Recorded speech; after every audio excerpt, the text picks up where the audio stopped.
Padres bullpen seems to be taking some sort of shape here as we get a month out of spring training. Welcome back. Hour number 2 of Ben and Woods here on 97.3 The Fan.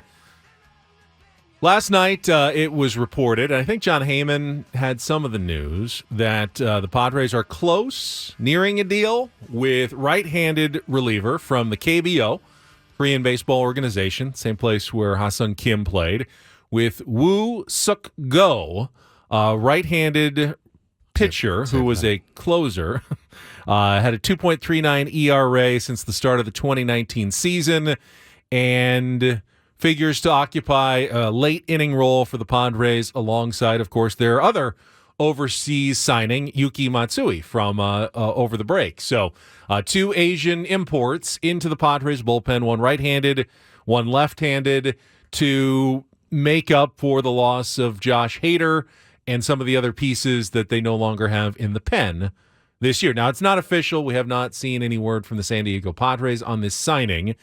But your thoughts, Woodsy, on a potential addition to the pen? I saw that John Heyman said, hey, the Padres have their new closer. I think we should probably pump the brakes on that. Yeah, that doesn't make much sense to me at all. He has struck out over 30% of the batters he faced in each of the last 2 seasons, but he's also walked 11.6% of the batters in 2023 and posted a 3.68 ERA.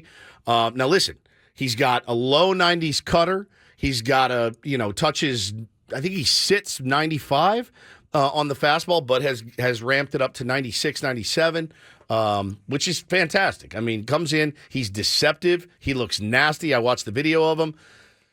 Again, you watch a guy like this throw and you go, how does anyone ever hit anything ever? You know, he spins it really, really well from what I can tell. So I'm excited about it. And again, I don't know the terms of the deal.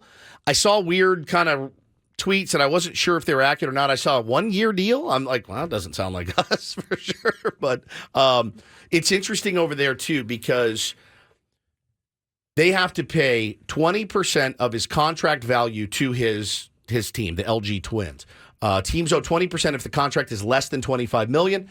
And it scales from there all the way to 15% if the contract is over $50 million. So, but that's not what they're not looking at.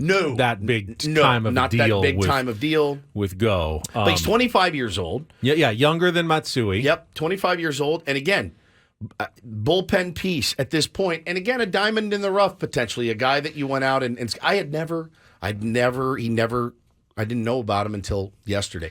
I was thinking about it too, Benny. Baseball's hard enough to cover with prospects and the draft, and I'm still blown away by everyone that can take the time to find all the best players in the Japanese league, the Dominican leagues, all the leagues that they have around the world. This is a pretty good move for the Padres. If this guy looks anything like the video that I saw of him, he's going to be pretty solid out of the bullpen for the guy. This is A.J. Preller trying to find an area where the Padres can perhaps be ahead of the curve on other teams. It's hard to find those spots now. I mean, every team invests a lot into their scouting, even into international now. The Padres were always kind of ahead of the game there, but other teams have caught up. As you know, they've gone more into the Dominican and South America. The Padres still do that, but they have certainly done their homework in Asia. And AJ goes over there, does direct scouting of players that he thinks can help the San Diego Padres. And apparently he thinks that Woo Suk Go of the Korean Baseball Organization can be one of those. Now, you said pump the brakes a little bit on being the closer for the Padres. Maybe he'll get an opportunity, but I'd almost say it doesn't even make any sense that you'd have him closing games for you, at least right away. From what we know, the Japan's baseball league is at a higher level. I mean, that's what everyone has said when Ha-Seong Kim came over. Korean Baseball Organization is good, but it's not quite at the level that the Japan baseball is at, which is not quite at the level that Major League Baseball is at. Yuki Matsui has a lot of experience as a closer in Japan, a lot of success as a closer in Japan. He's older. You know, for Go to come in, and obviously he's thrown well in Korea, you've got to imagine that the learning curve is going to be a little steeper for him. It's going to be a little tougher to adjust to Major League Baseball hitters as he comes over. that to have him just jump right in as the closer that can't possibly be the plan of the San Diego Padres. I mean, I think that I don't even know if they know a plan, and I don't think you want to really have a plan. They had a plan. They had Josh Hader signed through 2023, and they extended Robert Suarez with the idea that he was going to be the closer once Josh Hader was gone. That was pretty clearly the plan. Now, Matsui comes in, Go comes in. You have people who have closed before. It's great to have depth. But to say when Heyman says Padres have their new closer, that to me doesn't make a lot of sense at this point. They have another option in the bullpen. You could have just said to add a piece to fortify the bullpen. 65.8% ground ball rate, which is really, really good as well. So he spins it up there, gets it on the ground. I mean, look, we'll see where everyone slots into in their roles. We'll know that in a couple of months.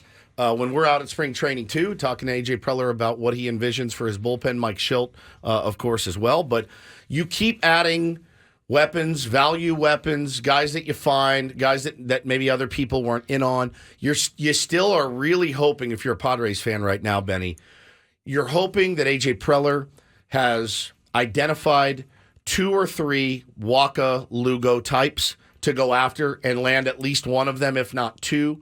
Those guys were both kind of late additions last year, so I'm expecting they're probably, because the market for pitching, as we know, is sky high. I mean, it's just sky high. It's not going to remain that way. If you can wait it out, a little bit longer, then I think you'll be okay. And I think you can find a couple of those value plays like he did last year. Both of those worked out tremendously.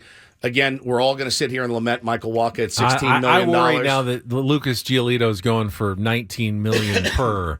There's going to be any bargains out there anymore. Give it 3 weeks. Can you wait 3 weeks, to see what happens? And really, I mean, there's no one that I'm dying to jump out and sign right now anyway. Me neither. I mean, premium, like Blake Snell is still out there. But in terms of bargains, there's no one that, I've got to absolutely have that guy right now, in my pitching rotation. No question about it. So we'll see. We'll see what shakes out. But this has not been an official announcement yet by the Padres. It will not be official until they announce it, or at least Jeff Passan announces it. So I don't want to say take it with a grain of salt, because there's a ton of smoke and fire around it. But we've been wrong before. We've been burned before, and hopefully we don't get burned this time.